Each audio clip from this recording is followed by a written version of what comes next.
Hey now, ladies and gentlemen. Hey now. Hey now. Hey now. Hey now. Hey now. Hey now. Hey now. With a hey now. And a hey now. And I want to give a shout out to my OTL crew, such as my lovely wife and John Bird are both in there, but Rainey, Stacy G, and Bob Cook and Mike Chris, who I'm in a big group chat with, like a text group, and something happened. I guess over the weekend. It started Friday, and I was texting the group and nobody was responding. So I'd give it a day and I'd text something else. And then last night I'm like, dude, these people are legit ignoring me. And so I sent pictures of the stuffed peppers that I cooked last night. I cooked stuffed peppers and I made some chocolate chip cookies, which I got this new trick from my friend Momo and Papa. They're not actually my Momo and Papa. That's just what we call them. They're in North Carolina. She makes these cookies that have like four different types of chocolate in it, like chocolate chips, and she sprinkles salt on them, like after she cooks them. And I thought, wow, a little salty, a little sweet. That sounds genius. Well, I've been over the past few months cooking these cookies. They're just come in a bag like cookie dough balls. And the trick to it is when cooking these cookies is you put them in the oven, and as soon as they flatten out, as soon as it goes from the ball and they're completely flat, you pull them out, and then they'll cook the rest of the way on the pan outside the oven, but they're like so soft. Uh, I started adding salt to them, just a little bit of salt, and bruh, they're so good. They're so good. I should start selling them. I should start cooking these cookies and selling them over the line cookies. Um, but anyway, so I text pictures of that stuff to him last night, and I still didn't get a response. I went to bed with a complex last night. I'm like, dude, my friends don't even like me anymore. And then I found out it was something going on with my phone, and they had been texting me the whole time, and I wasn't seeing it. So anyway, I'm okay. For those of you that are wondering, yes, I'm okay now. Emotionally, I'm okay. 205 That's 545 If you want to get in on the show, you can do it that way. Call or text on this Monday. And I hope everybody's having a good Monday. I know Mondays suck. I was personally not ready to come back to work. I could have used another off day, but I decided to come to work for you. Came to work for you because I care about you and I love every one of you.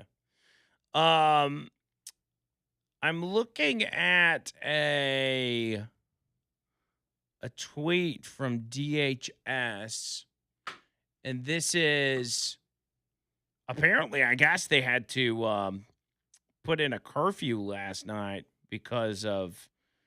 um because of the shenanigans that were going on with the protesters and everything else.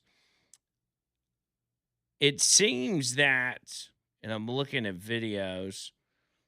White House says an hour ago, Newark or anywhere in America, the message does not change. ICE operations will not be deterred. Riot, obstruct, or assault an officer, and you will be arrested and prosecuted to the fullest extent of the law. Play stupid games, win stupid prizes. I like that. They also said an hour ago, Homeland Security back to the hunger strike that I was reporting on. This is coming from alleged reports. Homeland Security said there is no hunger strike at Delaney Hall. There are no subprime conditions. All detainees are provided with 3 meals a day, clean water, clothing, bedding, showers, soap, toiletries, and opportunities to communicate with their family members and lawyers. Aliens are also provided comprehensive health care for many illegal aliens. This is the best health care they have received in their entire lives. And that is true. And that's what's so crazy about this is that a lot of these individuals are you're watching them arrest this one guy, and Homeland Security just said, "Don't be this guy." They just snatched him up so fast, he just disappeared. Uh, a lot of these people that are in these detention centers are living in better conditions than they were living wherever they were staying at before. It's crazy how good they got it. Oh yeah, their Homeland Security has been posting one after another on the arrest of these people out rioting. Um, let's see. Homeland Security, again, I'm just going through their timeline here. No lawbreakers in the history of human civilization have been better treated than illegal aliens. All detainees receive full due process and are provided comprehensive medical care and 3 meals a day. Our menu at Delaney Hall even includes a wide range of meals like fajitas, burritos, jambalaya, fruit, vegetables, salads, brownies, and cake. While sanctuary politicians continue to promote hoaxes about ICE detention facilities, we'll keep working to get criminal illegal aliens out of our country. Oh, and here's something. Hakeem Jeffries, who I guess was out here at this detention center as well, he said, just completed a congressional oversight visit with members of the New Jersey delegation. Delaney Hall should be shut down. This is not America. So what all this stems from fake reports about what's going on at this particular ICE facility. And Homeland Security responds with this to Hakeem Jeffries. It says, a reminder for Representative Jeffries. One, DHS doesn't make the laws, Congress does. We don't pick and choose which laws to enforce, and neither should you as a quote-unquote lawmaker. Two, it is a crime to enter the United States illegally. Everyone being held inside Delaney Hall broke the law. U.S. Code, Title 8, Section 1325. This is a detention center. We do not provide luxury accommodations. What we do provide are basic necessities like beds, clean water, comprehensive health care, and 3 meals a day until they go home. All in caps, by the way. They said, if you come into our country illegally, we will find you and arrest you. We encourage all illegal aliens to self-deport today, with the website attached, dhs.gov/CBP home. Oh, and they've even put a rap sheets out here for people in Delaney Hall. Anderson Bastine, who is in Delaney Hall. His rap sheet includes battery. Oh, the poor guy that's accused of battery is not getting the appropriate food. Fajitas are not good enough for him. It's crazy because we all see the stories. You guys see the stories of some of the horrors that individuals have to endure based on people that are illegally in this country. And yes, there are some people in this country illegally that have no intentions of ever committing crimes, and maybe they never will. Maybe they're good people. But being a good person, I watch a lot of cops, right? I watch a lot of live PD. And when people get arrested, the cop never asks them, hey, let's go through your life and see what good things you have done. Let's find out if you're a good person. Before I arrest you, before I execute this warrant and take you to jail, I need to make sure you're a bad person and not a good person. Because if you're actually a good person, we're going to let you slide. We're going to let you go. And we're not going to take you to jail.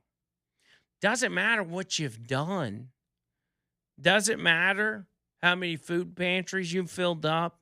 It doesn't matter how many homeless people you've given a $5 bill to.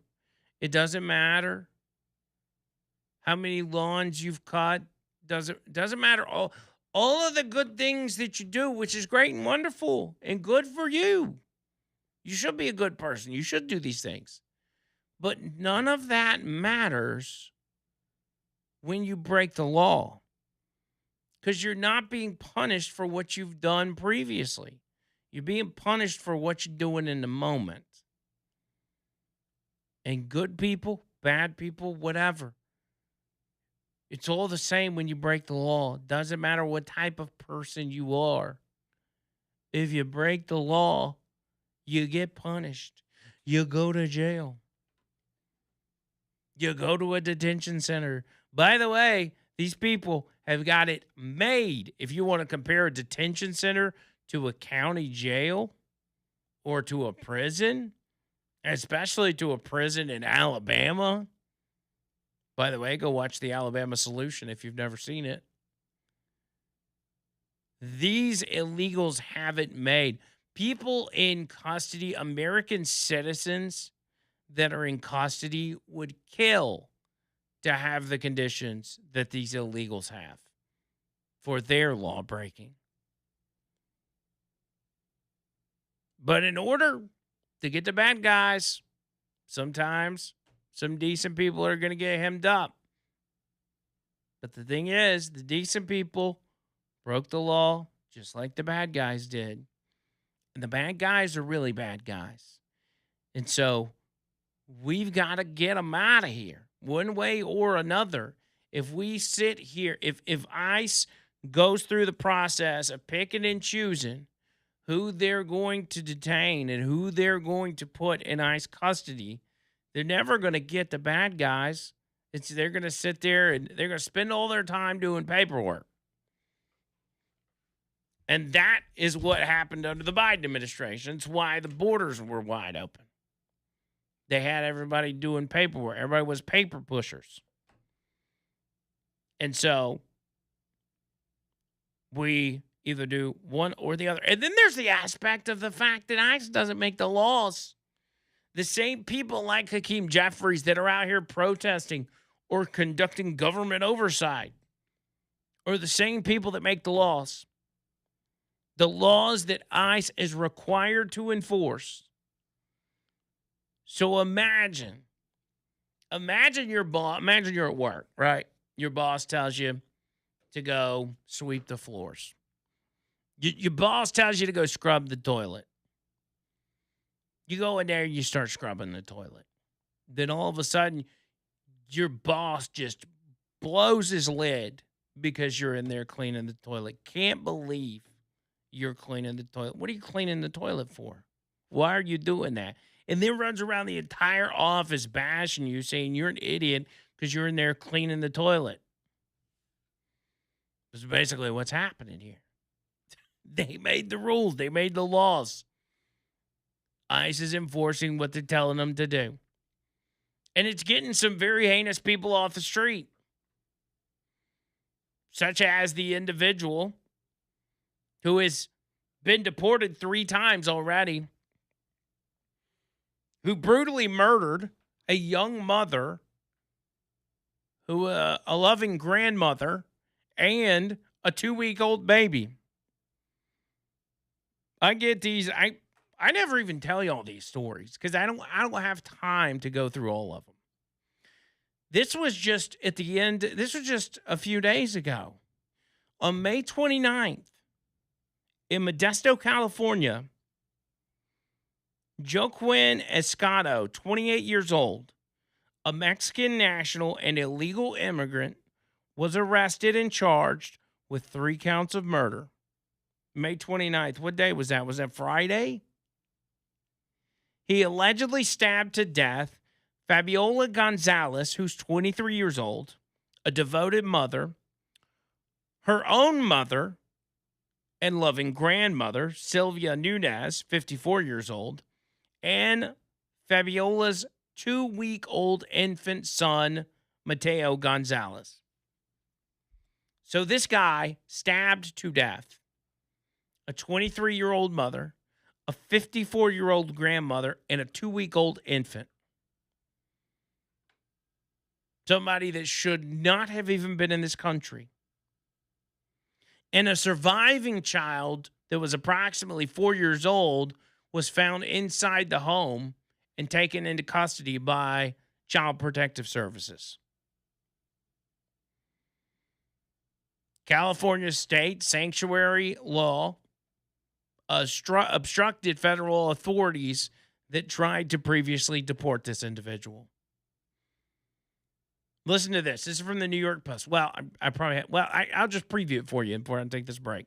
It says on the day of Escato's DUI arrest in June, which occurred in San Joaquin County, federal immigration and custom enforcement officials requested to be notified of the Modesto resident's release from jail so they could deport him again. This was last June. But the local law enforcement officials, hogtied by California's sanctuary law, failed to notify ICE, failed to notify the feds, and Escato was set free. So this guy was in jail on a DUI. ICE knew he was dangerous, asked the local police, hey, we've got a detainer. Let us know when you cut this guy loose so we can be there when he's released from your custody. And they said, no, we can't do that.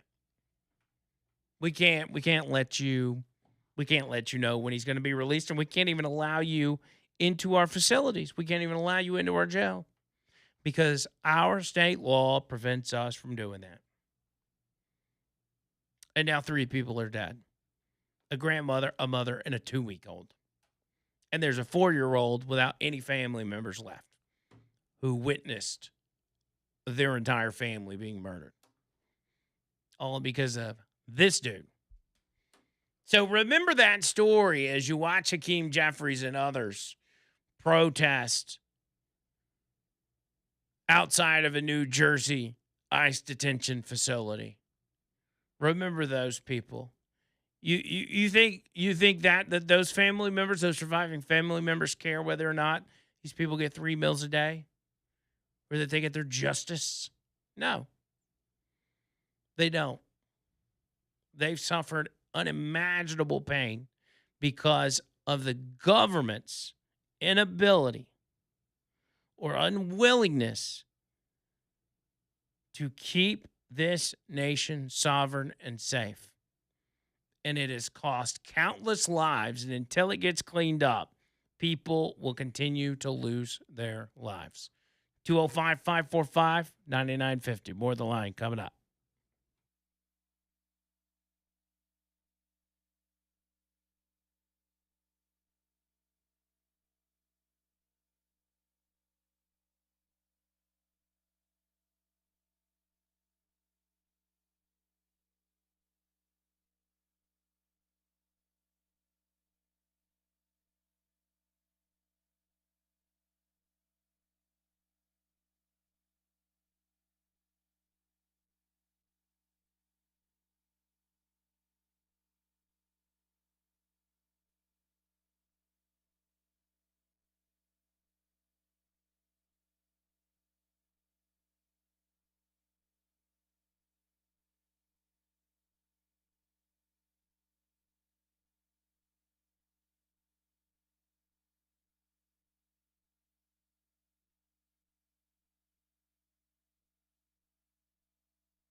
All right, all right, all right, all right. Here we go. Mandu bringing you this part of the show. Mando. As I talk about eating chocolate chip cookies, I'm still able to do that and go to Mandu, get my workout on. That's right. Ooh, I love some Mandu. Also, I found out that chocolate chips have protein in them. Somebody told me that. I think Bird told me that. I don't know if it's a lie or not, but I mean, at least pretend that's the case. I'm telling y'all, man, if you start doing Mandu, which I never ask you to do long term, I only ask you to do one thing, and that is to sign up for a free session. But if you start doing Mandu, you are going to see results so fast. And I know there's probably a lot of y'all out there that think I'm just blowing smoke on this front, but I am dead serious. I wouldn't sit here and tell you all this every day if I wasn't serious about it. Um, but Mandu can make such a tremendous change in your life. You know, most of it, people think of the cosmetic side of it, such as losing weight and building muscle, but just the health side of it, like getting you healthy and solving a lot of those different problems you have, like back pain and knee pain and shoulder pain, like a lot of that gets alleviated. And I know this for a fact because I've experienced it for myself. As well as you go to the doctor and you find out that your blood pressure's down, that your levels are normal and stuff like that. I was shocked when I found that out about myself when I went to the doctor and got a physical. It was like, hey, you seem to be good. Your heart rate's great and everything else, all because of Mandu. So get you a free session by going to the website, manduu.com. Locations in Homewood, Huntsville, and Tuscaloosa. Everybody's got a free session. All I want you to do is try it. All the information online, manduu.com.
205 545 9950. Let's keep going here. Jeff on the text line says the I-65 kitten tosser has people in the city fired up. And I have not seen anything on a kitten tosser. I don't know anything about it, so I looked it up. And this one from WVTM says Birmingham man charged after throwing 5 kittens from his car window on I-65. A Birmingham man has been arrested. Oh, okay. I now see the guy's mugshot. I think I saw somebody share this. Birmingham man has been arrested after police say he threw 5 kittens from a moving vehicle on I-65 near Lakeshore. Homewood police responded to the area around 1 p.m. on May 30th after witnesses reported seeing the animals tossed from the car. Was he driving at the time? All 5 kittens were struck and killed by other vehicles. Officers took Thomas Liscione into custody. He was booked into the Jefferson County Jail on a $15,000 bond. That's all the information I have on him. But yeah, what a scumbag. That's crazy. Let's see. Charged with aggravated animal cruelty. Homewood Police Sergeant said police received multiple 911 calls around 1 p.m. Saturday regarding a person throwing kittens from a moving vehicle. Officers quickly responded to the area and found the vehicle described by witnesses located on Lakeshore Drive. So he threw the kittens out the window on I-65 and then was just kind of chilling in the area. Police stopped the vehicle and detained the driver. Sergeant said officers spoke to multiple witnesses who reported seeing the driver throw 5 kittens out of the window while he was driving on the interstate. The Homewood Police Department takes animal abuse and cruelty calls very seriously. He said, we would like to sincerely thank the witnesses and motorists who contacted Homewood 911 and provided information to Homewood police officers on the scene. Yeah. That guy's not going to be very popular. That guy deserves a good old-fashioned arse whooping for sure. Somebody needs to throw him out the window while going down the interstate and see what happens. So, hopefully that guy gets some serious punishment, man. That's no joke. Screw that guy.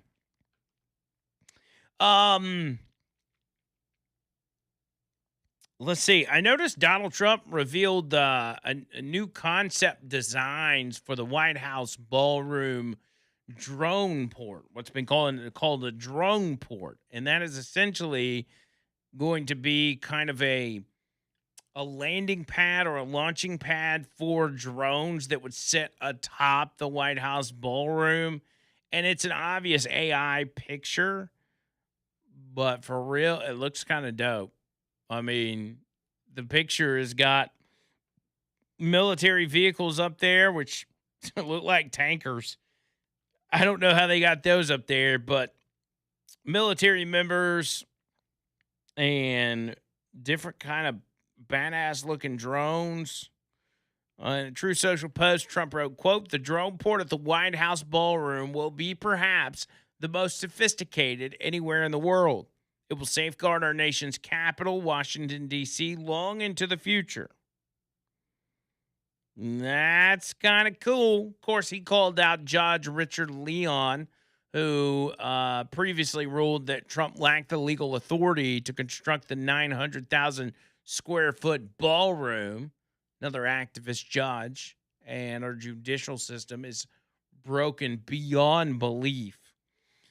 Trump wrote, quote, Judge Richard Leon should stop playing games with America's security. He said, here, I'll just read you the post. He says that the drone port at the White House ballroom will be perhaps the most sophisticated anywhere in the world. It will safeguard the nation's capital, Washington, D.C., long into the future. Judge Richard Leon should stop playing games with America's security. If anything happens, he will be held responsible for the death and destruction caused to our country.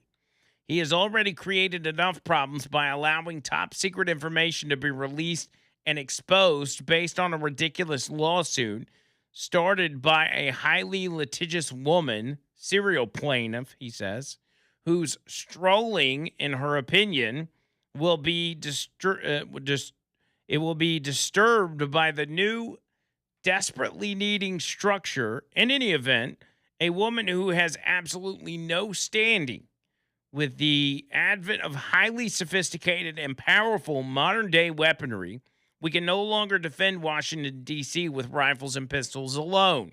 This ridiculous lawsuit must be dismissed immediately. And he's right. If you really think about it, like, warfare has changed so dramatically that even the White House has to, has to literally change how they view security. Because if some foreign actor or, even domestically somebody decides that they want to strap a bomb to a drone and it can get by, whatever layers of security, it can cause some serious damage. Also, there's a volcano going off in Hawaii. I don't know anything about where that is, but that just popped up on the news. Looks kind of gnarly. I've always been fascinated with watching volcanoes erupt. There's something about it. It's just like super. It's kind of creepy, but it's wild. It's like all that stuff is down like below the earth. All that magma, all that lava. I don't know. I don't know a lot about volcanoes. I just think they look cool. But yeah, anyway, security should be of the utmost importance. And what happens here, and in so many cases, these individuals, they just, and they're funded by the Democrats and Democrat backers. They just throw lawsuits at anything and everything. And their goal is always to get it in front of a liberal judge that will side with them no matter how ridiculous the argument is. And so that's being hemmed up as many things. I mean, nobody has had to deal with lawsuits like Donald Trump. And it's really one of the only things that the Democrats have to use. And it's part of a bigger narrative, too. I mean, they want this at the forefront and talk about how much of a waste this is. And especially congressional Democrats of all people talking about money being wasted. When, first of all, it's not being funded by the taxpayers. But second of all, the last people that should ever bring up wasteful spending should be congressional Democrats, congressional Republicans, anybody in Congress. The most wasteful spenders on the planet. If those individuals come to me or send a message out talking about wasting money, like, you are the last person on the planet that needs to talk about any sort of fiscal responsibility. Like, that is not your forte. The Trump administration, however, they have done their best to be good stewards of the American taxpayers' money. Pete Hegseth just slashed $5.1 billion in wasteful Pentagon contracts that have been identified by DOJ. So people make the argument often that the Pentagon's budget, the U.S. military's budget, is far too large, right? That we spend way too much on our military and the military industrial complex and everything else. And there's arguments to be made on that. I agree. But there is so much in there. People kind of look at it and they just view it as, oh, we're just spending too much money on, weapons and stuff to kill people or whatever. When in reality, the reason those budgets, whether it's the Pentagon or any other government agency, the reason that those budgets are so big is because of the pork that gets crammed into those funding bills.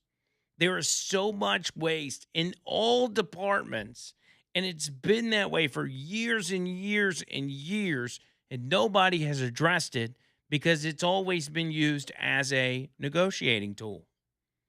You want Democrats to get on your side so they can vote for this. Democrats want Republicans to get on their side. So they say, well, we'll give you this money for this bullcrap project back in your state, and we'll give you this, and I'll give you that, and you give me this. And it ends up creating a massive amount of money being lodged in these funding bills that are not even related to our national security or funding our military. This is a case of that. $5.1 billion in wasteful contracts for consulting, non essential services, DEI, climate change nonsense, and duplicated IT work. According to Hegseth, one of the largest savings out of this comes from contracts awarded through the Defense Health Agency to consulting giants, including Accenture, Booz Allen, and other firms. Those cuts alone to these consulting firms add up to $1.8 billion. There's another $1.4 billion that's going to be saved by eliminating a software reseller contract tied to enterprise cloud IT services.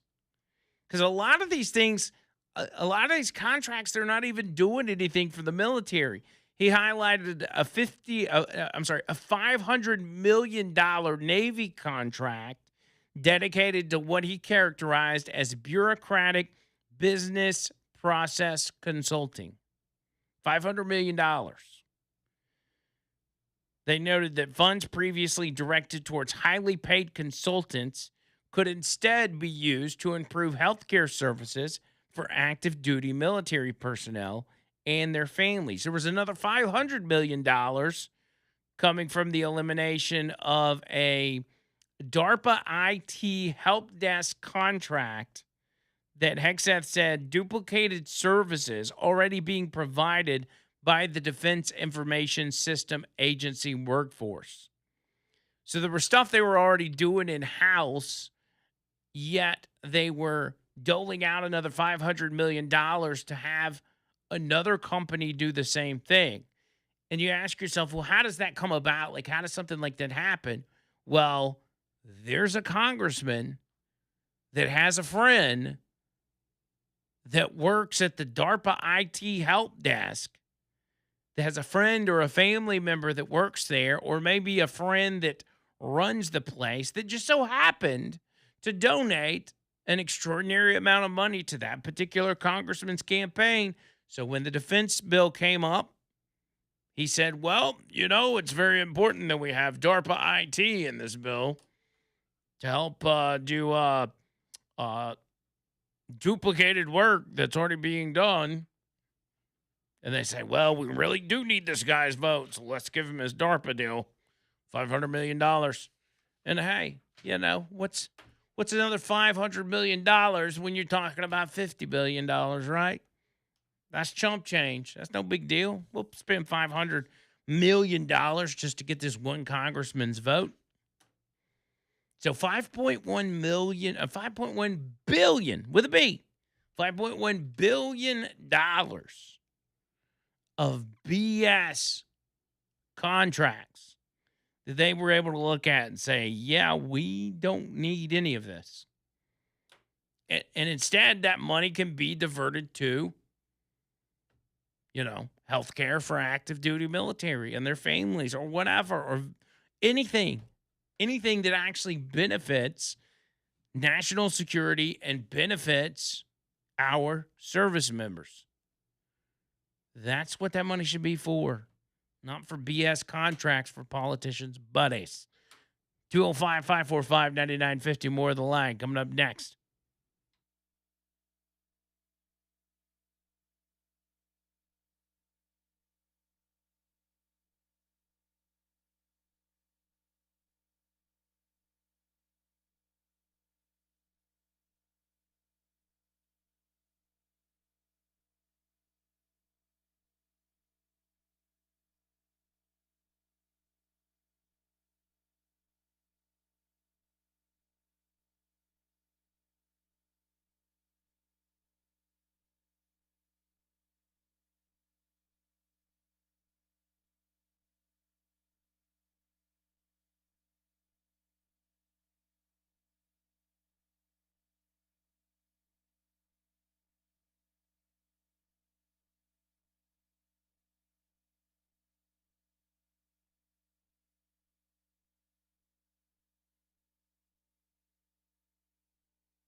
And while the Trump administration is out here trying to save money, you can just look no further than California to see where their priorities are.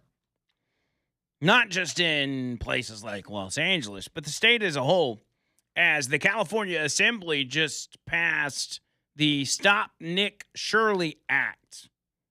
Yes, remember we talked about this when it first came up, and the Assembly has actually passed it, which would, in so many words, criminally punish independent journalists exposing fraud, especially fraud by immigrant services. And there is a massive amount of that going on. It was introduced by Assemblywoman Mia Bonta, who happens to be married to California's far-left Attorney General Rob Bonta. It's AB 2624. It claims to expand California's Safe at Home confidentiality program. The Democrats claim they're just protecting immigration support service providers from harassment. So by a sweeping 57-19 vote, you had far-left Democrats advancing Assembly Bill 2624 on Tuesday of last week. The bill now advances to the state Senate, and if it passes that chamber, it will head to Gavin Newsom's desk. And you can imagine what happens at that point. So this abomination, well, just to go back, it first crawled out of the Assembly Judiciary Committee back in April, which it's a disgusting Democrat power grab designed to silence Nick Shirley and people like Nick Shirley, who dare expose the rampant fraud bleeding American taxpayers dry in government-funded immigrant service centers. And we've seen, you've all seen Nick Shirley stuff. Like, he's been blowing this stuff out of the water. And ever since he did it, he became the target of, this, not just this legislation, but a target from governments like California state government, because he actually does the work that legacy media refuses to do. He himself exposed over $110 million in alleged Somali-run daycare fraud in Minnesota, like the Leering Center, which was billing taxpayers while no children were present in the Leering Center. He followed that up with reporting on California's daycare and hospice fraud schemes, including ghost operations in Los Angeles tied to massive Medicare, or what was called Medi-Cal in California, fraud and Medicare looting. So under this new law, if those same operations existed in California and simply claimed the exposure of their fraud caused them reasonable fear, Nick Shirley's videos could be forced offline. And the journalist and citizens who filmed them could be dragged into court and financially ruined, or even thrown in jail. You want to talk about dictators? You want to talk about authoritarians? That is case in point right there. But he's still after it. He put out a new video about a massive EBT and charity fraud having to do with Dominican immigrants. I'm going to give you the info on that when we